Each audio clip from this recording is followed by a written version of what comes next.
Welcome to the Success Sensei Podcast for anyone interested in success, happiness, and balance. We'll teach you how to be a black belt at life. And now, your host, former professional fighter, multiple world champion, entrepreneur, and investor, Robert Devan.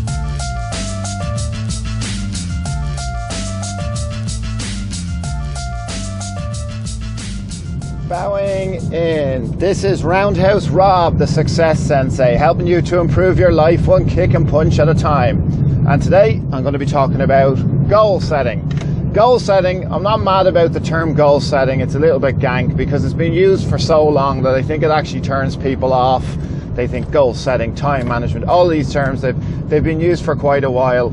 And I think people are immune to them. I don't think they have their effect anymore, subconsciously, psychologically. But basically what goal setting means to you is it's turning your wishes into plans. It's turning dreams into plans. It's turning wishes into plans. Stuff that you think about in your mind that you wish someday might happen, or that you wish you would have, or you would be able to do. You're actually trying to make a plan out of it so that it's inevitably going to happen, or you have a higher chance and a higher statistic of actually achieving that possession or that task, etc. So with turning wishes into plans, and with turning, first of all, you have to come up with the ideas of what you want to do. Oh yeah, by the way, I'm doing this on the run today, so apologies for if the quality isn't great. I'm doing it as I'm heading to the gym.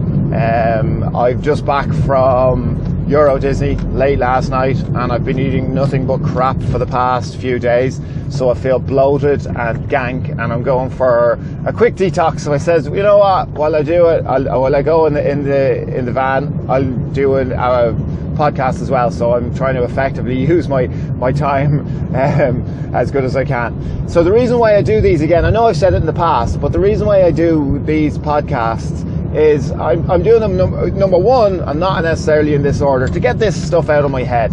This stuff that I want to say, the stuff that I want to do, the stuff that's in my head for so long, just to get it out. So it really is a therapeutic process. So I'm sorry for using you, the listener, as my therapy.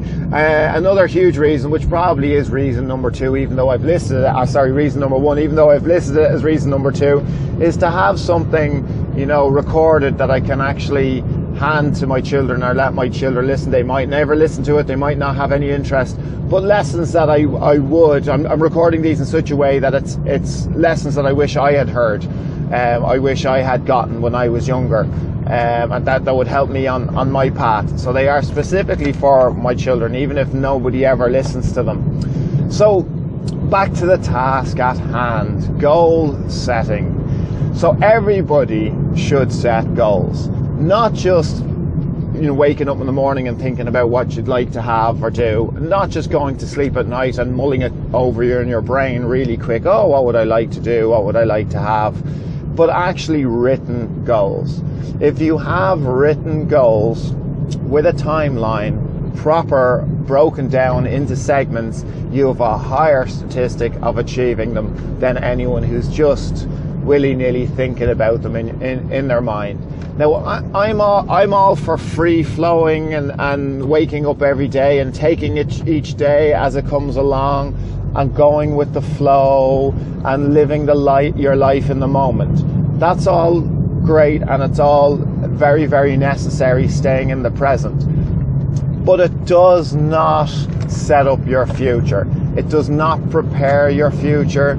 It does not build up a nest egg. It does not help you to achieve the things that you want to achieve. It does not turn wishes into plans. And that's specifically what we're talking about today. So the first thing you have to do is you need to get a piece of paper, because it's better. Don't mind phones, don't mind anything like you can transfer all that to digital media afterwards, but at the moment, think on paper. It's still the most effective way to do it, because you can work way quicker with a piece of paper, change your mind, and actually use a mind map. So think on paper.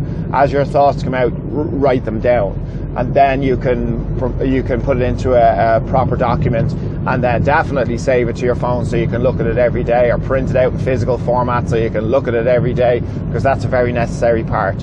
So let's break it down. First thing you have to do is figure out what it is that you do want, and figure out, is it really something that you do want? Don't choose goals that are based on trying to impress other people, or what you think other people want for you, or what you think if you get them, will make you feel happier, but they actually won't. So really think about it. Really think about what you actually want. Not what you think you want, what you actually want.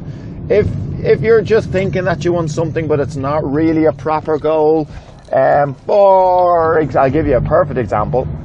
If I say to myself, I want a Lamborghini. Now, if you want a Lamborghini, that's perfectly fine. But if I say to myself, I want a Lamborghini, I really want a Lamborghini. Now, the thing is, I don't want a Lamborghini. I don't want a Ferrari. If I was given one tomorrow, I would sell it. I would get rid of it. It wouldn't suit where I live. It wouldn't suit my lifestyle. And I couldn't justify, and I wouldn't have any interest in the running costs. To me, it would be a complete liability, a complete money pit. I would much rather use any funds towards assets. So I would have no interest. So yeah, I love cars, and yeah, a part of me, I'd love to have a Lamborghini and a Ferrari, but I know my subconscious wouldn't. I know. So if I set that as a goal, it's a false goal, and I'm setting myself up for failure. So make sure you really scrutinize your goals and figure it out, what you really actually want. Not what you think you want, what you know you want. That's very, very important to think about each one.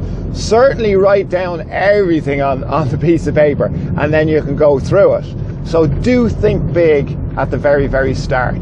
Do go through everything that you could possibly plan for or hope for, and then you can narrow it down. So there's two problems with goal setting. Number one, we don't think big enough. We don't really push. We're afraid to ask ourselves what we want. And number two, we go overboard and we imagine we want things that we don't actually really want. Because I would reckon that if you really want something, even if it's big, you really want it, and you're prepared to make all the sacrifices to get that or to do it, that you'll achieve it. I would be convinced of that. So make sure it is something. Don't set yourself up for failure. Make sure it is something that you genuinely really want in your heart and your soul, and physically, mentally, spiritually, you actually want it. Then you have a way better chance of actually achieving it. So write down all the things that you want to do or you want to have.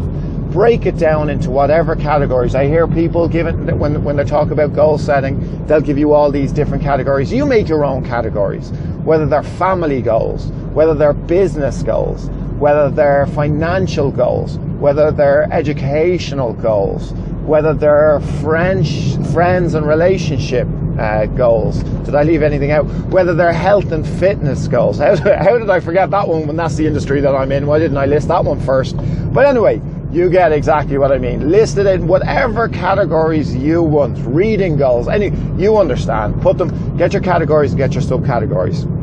Think about each one. Stick it down. I want to be a millionaire. Write that down. I want to have a brand new Mercedes. Write that down.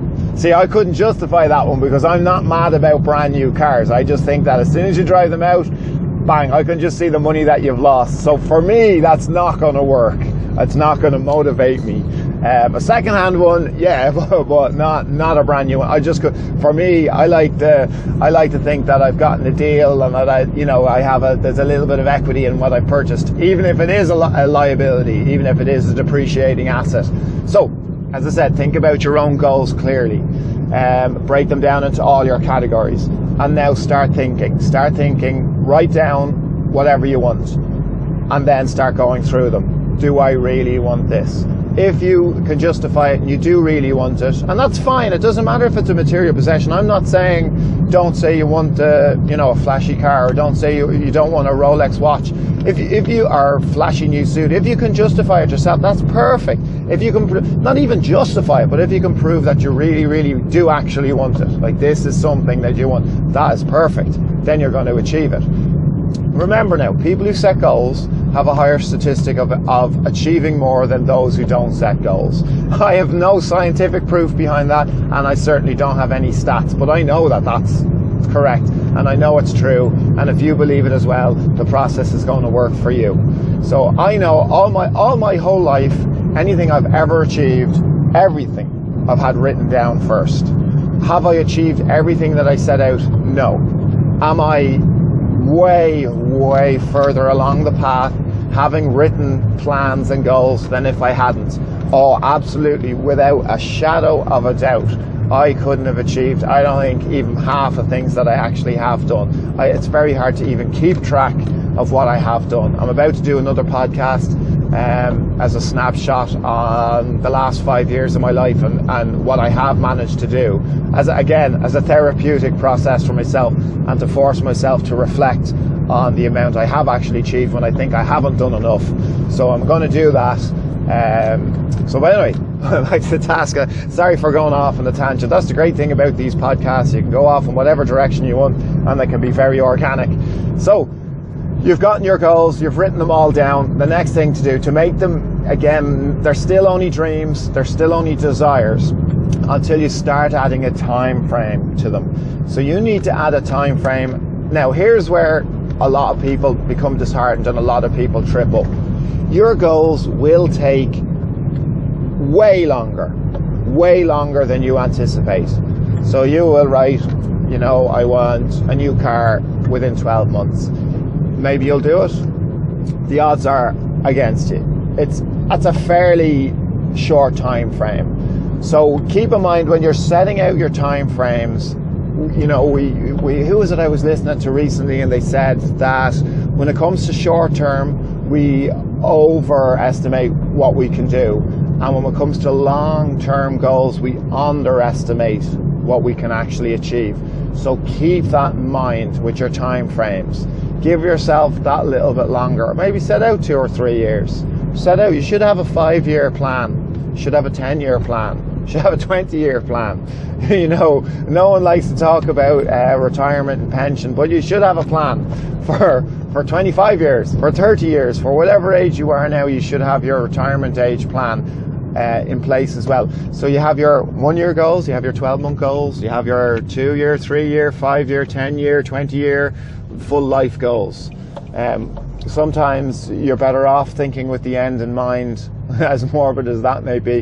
What you'd like, if you could imagine your own funeral and everyone was talking about you at your own funeral, what would be said? What is it that you've done? What is it that you've achieved? So sometimes think with the end in mind and work back from there. Make a decent time frame. So if you want some new material possession, give yourself enough time to actually be able to achieve it. Don't just give yourself, in 2 months I want to have $1 million or €1 million or £1 million. Don't set yourself up for failure. Underestimate. I've forgotten which one. Give yourself longer with your time frame. Don't give yourself such a short time frame to achieve what you want to achieve. Next is break every plan down into small, more manageable chunks.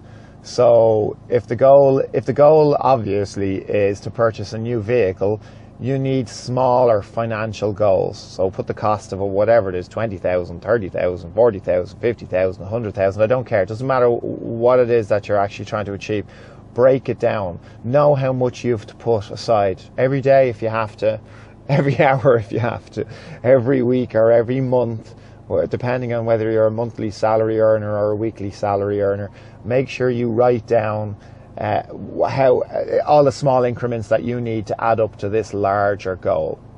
If you need to get a second job or a side hustle, if you need to do something extra, if you need to sell off some stuff, if you need to work overtime, think about what it is that you have to do. If you have to purchase another vehicle before that vehicle and then trade up to that vehicle and your ideal vehicle in 3 years' time, that's what I'm saying. Don't make it a 2-month goal or a 12-month goal if it's not achievable. If that's achievable, well, fair play to you, but Don't already jinx yourself before you've even gotten started in this process. Once you've broken them down into small goals and you have your time frame and you have all your plans in place, you need to review your goals daily, preferably twice a day. First thing in the morning when you wake up, to get you driven for the day and to motivate you for the day, because it's an excellent motivational exercise. And then also in the evening, reviewing it before you go to sleep, because again, it sets your mind up. You might even be dreaming about your plans, not dreaming about your dreams, and turning your dreams into plans. So having a look at this could be a 5-minute exercise. As I said, especially if you've gotten it digitized on your phone or on your iPad, or if you've just gotten it printed out and you carry it on your person or in your wallet. You can review it every morning or every evening. 5-minute exercise. Shouldn't be longer than 1 page. Now, on a daily basis, if you find that your desires change or your goals change them. Don't rigidly stick to a goal that isn't something that your heart, mind, soul and body actually wants to achieve. And that's fine. If there's a goal change, fine. Totally. What isn't fine is if you haven't achieved something and then you convince yourself that you never wanted it in the first place. That's a cop-out. That's a failure. So look, we've all done it. I've done it. I probably still do it. But the process is to try not to do that. So constantly review your goals to get them clearly in your mind. Change the ones that have changed. You know, things that I wanted 10 years ago or 20 years ago or when I was growing up aren't the things that are important to me now. So if I haven't achieved certain goals and I still want them, I carry them forward to the next year or the next 5-year segment. If I genuinely have changed, my desires have changed and I don't want them anymore, I review them, I eliminate them, or I change them in such a way that it is something that I still want. So that's an important part of the process. As I said, not justifying failures by saying, sure, I never wanted it anyway. I didn't achieve it, but sure, I never wanted it anyway. Because that's a cop-out. If it is something that you want, carry it forward. Increase your timeline, review it again, break down the goals, seek whatever information it is that you need to enable you to actually achieve these things. I'll turn off this engine. So I'll take off my belt. Right, you still with me? So yeah, review them daily. I do a big annual goal setting exercise, but I review them daily and I use a simple pen and cross out or make changes. Now, the next part that's very, very important that we're all really, really bad at is acknowledging our wins, acknowledging our achievements. So what I do is I have a second piece of paper and I list and write down all the small achievements that I've done and all the large achievements, but everything that I've done throughout the year, so at the exercise I can actually see that there's progress. It's very important because it can be very disheartening setting out your goals. I mean, obviously I'll tick off all the goals that I have actually achieved en route. I'll cross out all the ones that I've changed my mind on, and I'll carry forward all the ones that I haven't yet achieved. But I will also keep a separate page and list all the small achievements and large achievements. A lot of the small achievements that I've achieved weren't even written on my list. But when you look back at them, it really does motivate you for this particular goal setting exercise. We don't stop, we don't review, we don't pat ourselves on the back and say, you know what, I did this, I did that, or well done to me. That's why I'm saying I'm going to do this 5-year snapshot podcast as to what I've done in the last 5 years as an exercise for that, because I listed out some stuff and I actually was shocked by the amount that I did when I was thinking on a daily basis, I haven't done enough, I need to do more, I should be hungrier, all these things that we tell ourselves. And then when you actually stop and you review it, you have substance, you have something to look at and to realize, wow, you know, I have done more than I thought. I haven't given myself the credit. A lot of this is very, very personal. It's not stuff that you talk to other people about. You might not want to open yourself up. That's why I struggle with these podcasts As of right now, I haven't released any. I haven't uploaded any. I think this is my 5th one that I've recorded, and I haven't even started them. I don't know how I'm going to feel about that. I've always been completely the opposite. I'm very secretive about what I wanted to achieve and wanted to do.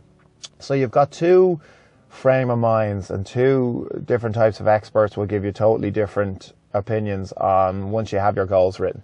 So one type, the extrovert type of person, will tell you that you need to announce your goals to as many people as possible so that you're held accountable. That you need to announce your goals to the world. You need to post them up on Facebook, or do a YouTube video, or do a podcast, or tell your whole family, tell all your friends, so that they help you towards your goals, and that they will hold you accountable. So if you don't achieve, you'll feel that you really have to, because you're letting them down, or you've said it to them, you've given them your word. Now, I will tell you completely opposite, and I'm going to teach my kids complete opposite. I am going to tell them whatever goals it is that you have, you tell absolutely nobody. You keep them to yourself. You don't give anybody the opportunity to sabotage it, or to swipe any of your goals from underneath your feet. That might sound really paranoid, but I've met that many people, spoken to that many people, and lived in a society that there are a hell of a lot of begrudgers, people that don't want to build you up, or don't want to see you doing well, because they're not a part of this process. They don't do it themselves. They think that their lives are led by, complete luck and circumstance, and they don't believe in this process. So a lot of people can be very negative towards people who do have goals and people who do have objectives. So it's kind of like, the way I look at it is, it's like going for a meal, and one person wants the dessert, and the other person said, I'm not having a dessert, I'm being good. Now, the person that wanted the dessert generally self-reflects and then doesn't want that dessert. They feel bad. They immediately internalize and personalize that other person doesn't want the dessert. This is human nature. We all do this. And then think, oh God, I don't want that dessert either. So with goal setting, what happens is, when you have all these goals and plans that you want to do, and other people can see your energy and your motivation, they will internalize it. They will compare. It is human nature. They haven't done this process themselves for whatever reason. They don't believe in it. Maybe they genuinely are too lazy. So when they see you doing it, and you can, encourage resentment in them. So I do think you need to be very careful and not give anybody any information that doesn't need to know. Anybody that's, motivation in your life and part of the process, obviously you tell them, and you'd be totally open. So, people that I would be totally open with would be very close friends. Obviously, my immediate family, my wife, my kids, my solicitor, my letting agent, my accountant, my financial advisor, my broker, people who are close to you and understand and work in that area, that they're not going to be competitive with you or resent you for, the information that you're telling them are for your goals. So really do keep that in mind. Beware of who you take information from. Beware of our advice from. Beware of what you say to others. This is a very personal journey. You don't have to agree with me. You can go the other route and be a completely extrovert about your goals, and maybe that will work for you. And if it does, the best of luck. I'm slightly envious, because that's not the way I would recommend it. It wouldn't work for me. I've had too many negative things happen to me to know that I need to keep my cards close to my chest. And that's what I'll be telling my kids. I'll be saying, have large ambitions and tell nobody. Only tell those that need to know, that can offer you support, and that are positive, so that you can offer them support in their life, that have the same life philosophy. Don't tell frenemies or detractors or haters or anybody that can in any way knock. So remember now, knocking goals isn't just a physical thing. So for example, I'll give you a quick one. if I said, oh, I like a certain property, and I told a lot of people, I like a certain property, I'm going to put a bid in for a certain property. And they decide they like it and they put a bid in for it, they gazump me and end up taking the property that I actually wished I purchased. Now, that's a very simplistic one, but that's one way. Now, another way is if I turn around, another way of detracting from your goals is if I turn around and say, I want that property, and the person says, oh, but it's not a great area. Oh, the yield isn't great. Oh, but what about the deposit? Oh, it's a lot of money that, put your savings in jeopardy. Where are you going to, get the funds from? What are you going to do? Oh, I think it needs a rewire. That area has been broken into a few times. It isn't a great, there's nothing planned for development, and just constantly at you with negativity that makes you doubt your own goal.